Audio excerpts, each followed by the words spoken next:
നമസ്കാരം. മംഗളം ന്യൂസിലേക്ക് എല്ലാവർക്കും സ്വാഗതം. ഞാൻ ബിനി പ്രേംരാജ്.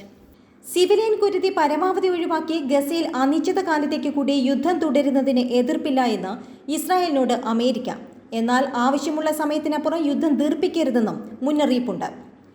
അതേസമയം ബന്ദികളുടെ മോചനവും ഗസയിൽ കൂടുതൽ സഹായം എത്തിക്കുവാനും ലക്ഷ്യമിട്ടിട്ടുള്ള താൽക്കാലിക വെടിനിർത്തലിനായി ശ്രമം തുടരും. സമഗ്ര വെടിനിർത്തലിന് തയ്യാറാകാതെ ചർച്ചയ്ക്കില്ല എന്ന നിലപാടിലാണ് ഹമാസ് ഉള്ളത്. ഗൾഫിൽ കപ്പലുകളുടെയും സേനയുടെയും സുരക്ഷയ്ക്ക് ആവശ്യമായ നടപടി സ്വീകരിക്കുമെന്ന് പെന്റഗൺ അറിയിച്ചു.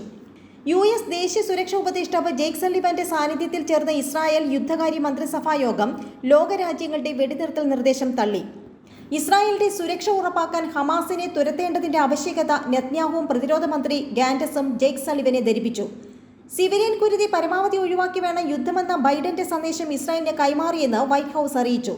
യുദ്ധം എത്ര വരെ വേണമെന്നത് ഇസ്രായേലാണ് തീരുമാനിക്കേണ്ടതെന്നും ആവശ്യത്തിൽ കൂടുതൽ ഒരു ദിവസം പോലും യുദ്ധം ദീർഘിപ്പിക്കരുതെന്നും US സ്റ്റേറ്റ് വകുപ്പും അറിയിച്ചു. ഗസയിലേക്ക് കൂടുതൽ മാനുഷിക സഹായം ഉറപ്പാക്കേണ്ടതിന്റെ ആവശ്യകത ഇസ്രായേലിനെ ബോധ്യപ്പെടുത്തിയതായും US സ്റ്റേറ്റ് വകുപ്പ് വ്യക്തമാക്കി. ബന്ദികളുടെ മോചനവുമായി ബന്ധപ്പെട്ട് യുക്തമായ നടപടി സ്വീകരിക്കുവാൻ മൊസാദ് മേധാവിയെ നെതന്യാഹു ചുമതലപ്പെടുത്തി. ഇക്കാര്യത്തിൽ മൊസാദിന് സ്വന്തം നിലയ്ക്കുള്ള പദ്ധതിയും നടപടിയും കൈക്കൊള്ളാനും അനുമതി നൽകി. ബന്ദികളായി തുടരുന്ന ഇസ്രായേലികളുടെ കുടുംബാംഗങ്ങളും ബന്ധുക്കളും ഇസ്രായേൽ പാർലമെന്റായ നെസറ്റിലേക്ക് വൻ മാർച്ച് നടത്തി. ഹമാസുമായി ഒത്തുതീർപ്പ് ചർച്ചകൾ പുനരാരംഭിക്കണമെന്നും ബന്ദികളെ സുരക്ഷിതരായി തിരികെ കൊണ്ടുവരണമെന്നുമാണ് ആയിരങ്ങൾ മാർച്ചിൽ ആവശ്യപ്പെട്ടത്. 137 ബന്ദികൾ ഹമാസിന്റെ പിടിയിലുണ്ടെന്നാണ് ഇസ്രായേൽ പറയുന്നത്. പിന്നിട്ട ദിവസങ്ങളിൽ ഹമാസ് ചെറുത്തുനിൽപ്പിൽ വൻ സൈനിക നാശം സംഭവിച്ചതും മന്ത്രിസഭാ യോഗത്തിൽ ചർച്ചയായി. സമഗ്ര വെടിനിർത്തലില്ലാതെ ചർച്ചയില്ലെന്ന് ഇസ്ലാമിക് ജിഹാദും അറിയിച്ചു. അതേസമയം താൽക്കാലിക വെടിനിർത്തൽ ആവശ്യം ശക്തമാക്കി ബ്രസീലിൽ ചേർന്ന യൂറോപ്യൻ യൂണിയൻ ഉച്ചകോടി. സ്പെയിൻ, ബെൽജിയം, മാൾട്ട, അയർലൻഡ് തുടങ്ങിയ രാജ്യങ്ങളുടെ ഭരണാധികാരികളാണ് വെടിനിർത്തൽ ആവശ്യം ഉന്നയിച്ചത്. വെസ്റ്റ് ബാങ്കിൽ ആക്രമണം നടത്തുന്ന ഇസ്രായേലി കുടിയേറ്റക്കാർക്ക് വിസ നൽകില്ലെന്ന UK പ്രഖ്യാപനവും ഇസ്രായേലിന് തിരിച്ചടിയായി. അതിന്റെ തെക്കൻ ഗസയിൽ ഈജിപ്തുമായുള്ള അതിർത്തിയിലെ റഫേലും ഇസ്രായേൽ ആക്രമണം കടുപ്പിച്ചു. വടക്കൻ ഗസയും മധ്യ ഗസയും തകർത്ത ഇസ്രായേൽ സൈന്യം തെക്കൻ ഗസയിലേക്കും ആക്രമണം വ്യാപിപ്പിക്കുന്നത് സ്ഥിതിഗതികൾ രൂക്ഷമാക്കി.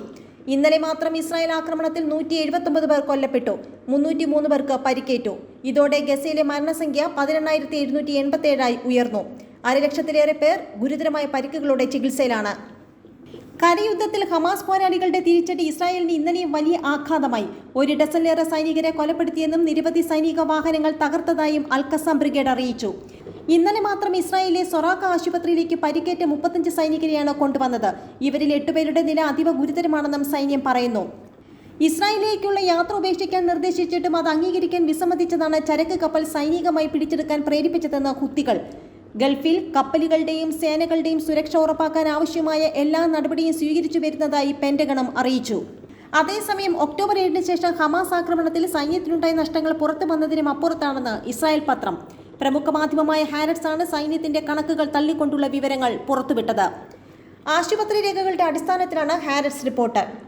ഒക്ടോബർ 7-നും ഡിസംബർ 10-നും ഇടയിൽ സൈനികരും സിവിലിയന്മാരും ഉൾപ്പെടെ 10,548 പേരെ പരിക്കുകളുടെ ആശുപത്രിയിൽ പ്രവേശിപ്പിച്ചിട്ടുണ്ടെന്നാണ് ഇസ്രായേൽ ആരോഗ്യ മന്ത്രാലയം പുറത്തുവിട്ട വിവരം.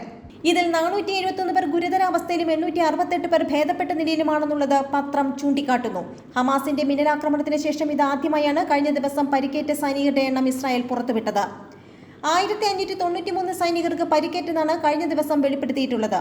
255 സൈനികരുടെ നില ഗുരുതരമാണെന്ന് ഇതിൽ വ്യക്തമാക്കിയിട്ടുണ്ട്. 446 പരിക്കുകൾ താരതമ്യേന ഗുരുതരമല്ല. 892 പേർക്ക് നിസ്സാരമായ പരിക്കുകളാണ് ഉള്ളതെന്ന് സൈന്യം അവകാശപ്പെടുന്നു.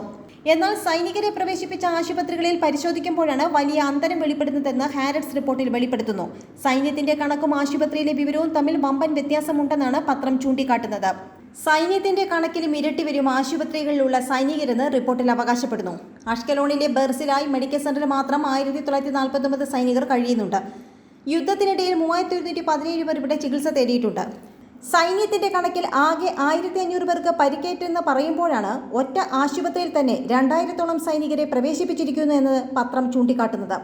അഷ്ദോദിലെ അശുദ്ധ ആശുപത്രിയിൽ 178, തെൽ അവീവിലെ ഇക്കിലോവിൽ 148, ഹൈഫയിലെ റംബാവിൽ 181, ജെറുസലേമിലെ തന്നെ ഷെരൈ സൊദക്കിൽ 139 എന്നിങ്ങനെ സൈനികരെയും പ്രവേശിപ്പിച്ചിട്ടുണ്ടെന്ന് റിപ്പോർട്ടിൽ കണക്കുകൾ നിരത്തുന്നു.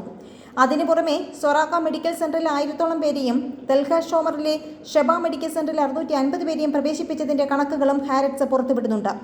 നിലവിൽ ആശുപത്രികളിൽ കഴിയുന്നവരുടെ ഭാഗികമായ വിവരങ്ങൾ മാത്രമാണ് ഇവയെല്ലാമെന്നും പത്രം പറയുന്നുണ്ട്.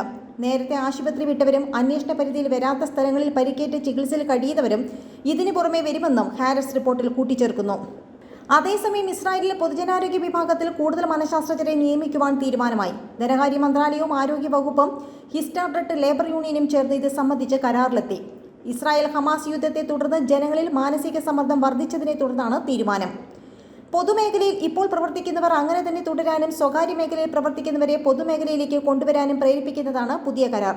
മനഃശാസ്ത്രജ്ഞർക്ക് അവരുടെ വിദ്യാഭ്യാസ യോഗ്യതയും പ്രവൃത്തി പരിചയവും അനുസരിച്ച് പ്രത്യേക സേവന വേതന വ്യവസ്ഥകൾ ഉൾപ്പെടുന്നതാണ് കരാർ.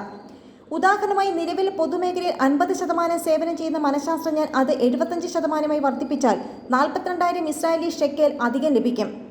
നിലവിൽ ഇത് താൽക്കാലിക സംവിധാനമാണെന്നും പൊതുമേഖലയിലെ മനഃശാസ്ത്രജ്ഞരുമായി ഒരു ദീർഘകാല കരാറായി ഇത് ആലോചിക്കുന്നുണ്ടെന്നും ഹിസ്റ്റാഡ്രട്ട് പ്രതിനിധി പറഞ്ഞു. നന്ദി, നമസ്കാരം.